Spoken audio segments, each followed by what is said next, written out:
Welcome to the third and final episode of our mini-series called Breaking Bad, where we shed a light into the brake issues we've had with the GT3.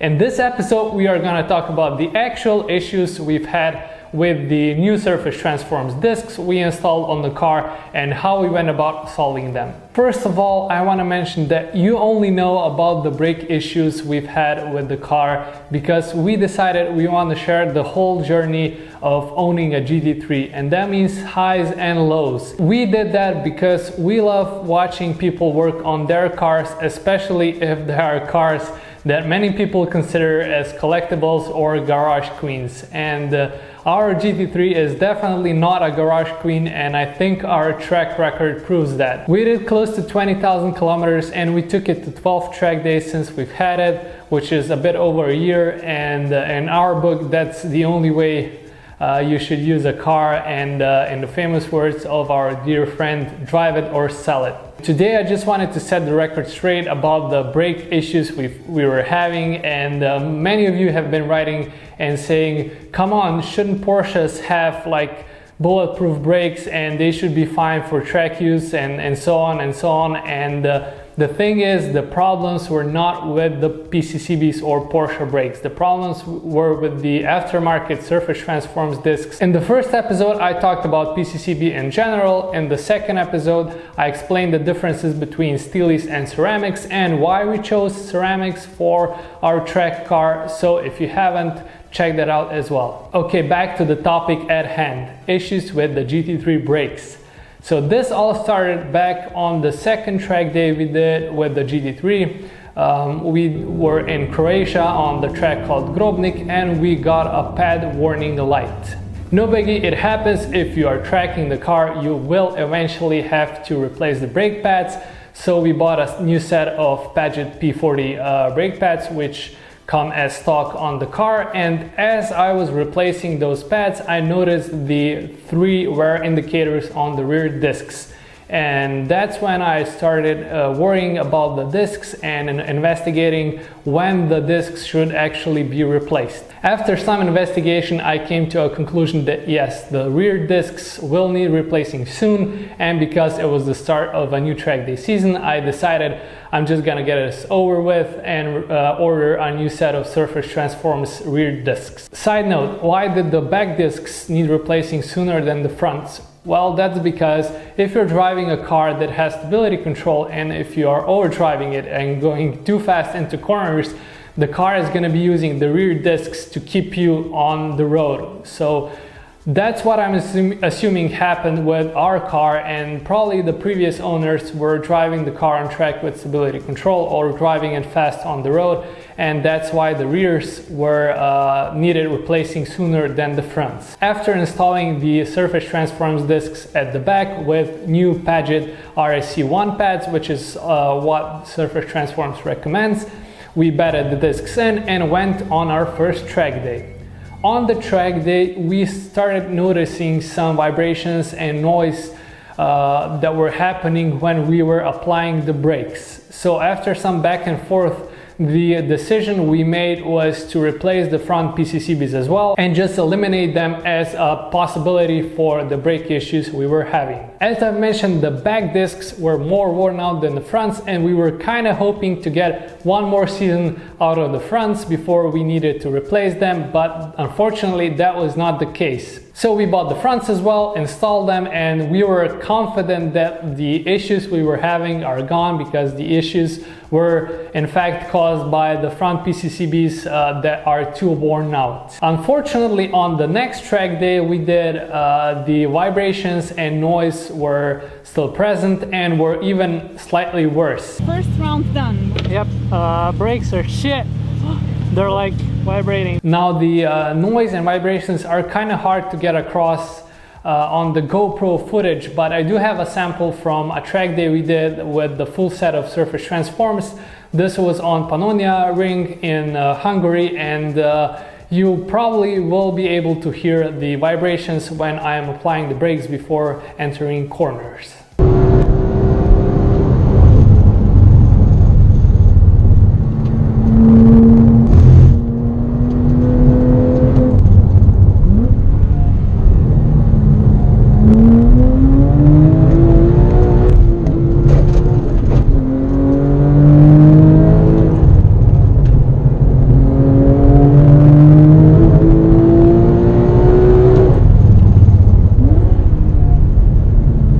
Those of you with track or fast road experience will recognize these symptoms because this is what usually happens when you have uneven pad deposits on your discs, or what most people call warped discs. So after that track day, the real investigation started, because now we had a completely new set of discs and pads, and they were super expensive and we were still having issues. I was communicating with Surface Transforms and Ninemeister UK, which is a Porsche specialist that also sells Surface Transforms discs, and they gave me a bunch of suggestions and reasons what potentially could be causing the vibrations and noise. So if you're following me on Instagram, that's what you were seeing. I was simply following their suggestions. I was removing the discs. I think I probably removed them like 10 times altogether.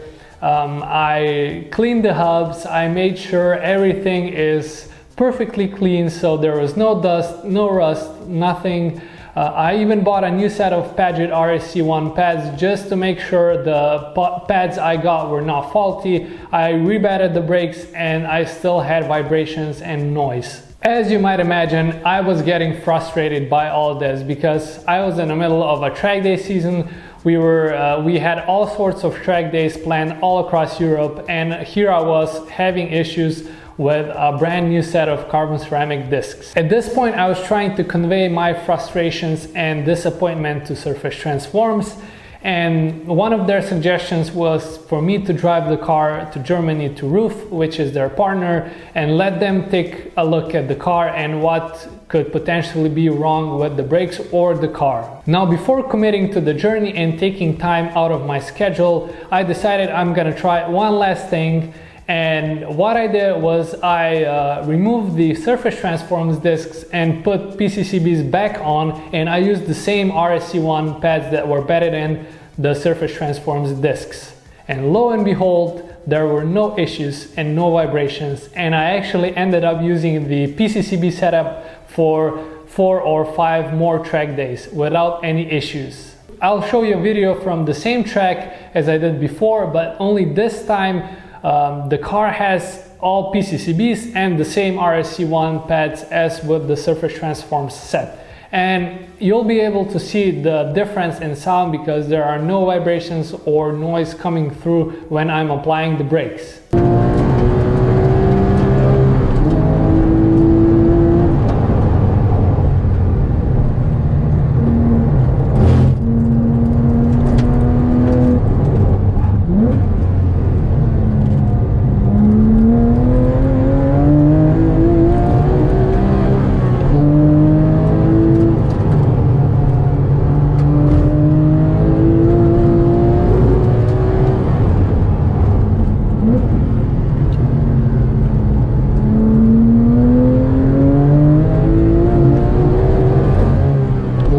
At that point, things were clear.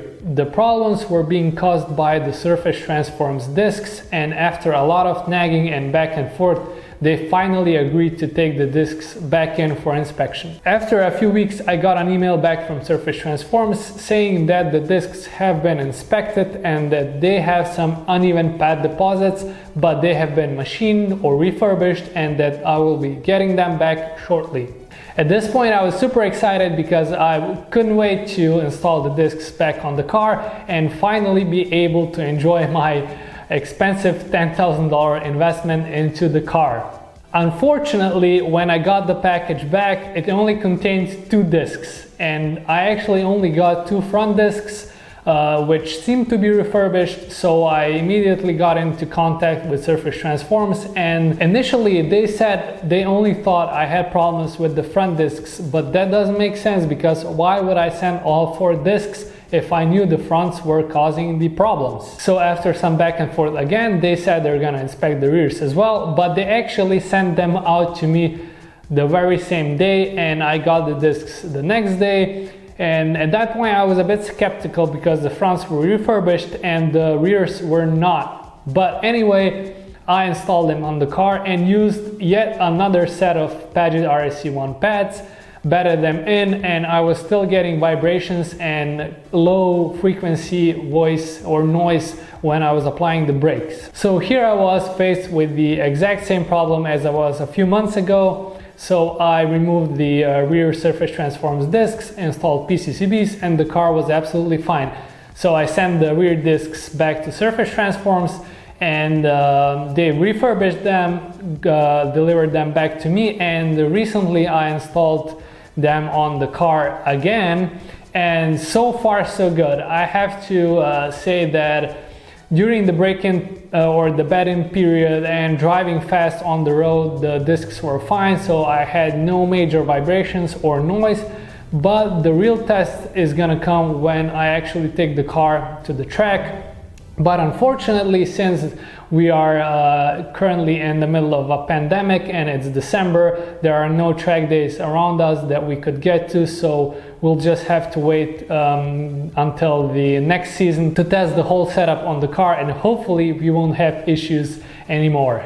As a final note, I want to mention that while Surface Transforms is a reputable and successful company, and they have tons of satisfied customers overseas in the United States, their after-sales service is just not on the same level as their products are. I know things like this can happen and they are just a part of doing business, and you might have a manufacturing defect or something else wrong in the process, but the after-sales service I was receiving was really not that great, and I had to really be persistent, and it required tons of back and forth with the company to actually get them to take the discs back, and they didn't provide any replacement discs. Hopefully I'm gonna be more satisfied with their products on many track days in the future than I was with their after sales support. I also want to give a shout out to Ninemeister UK for helping with the communications and conveying my frustrations.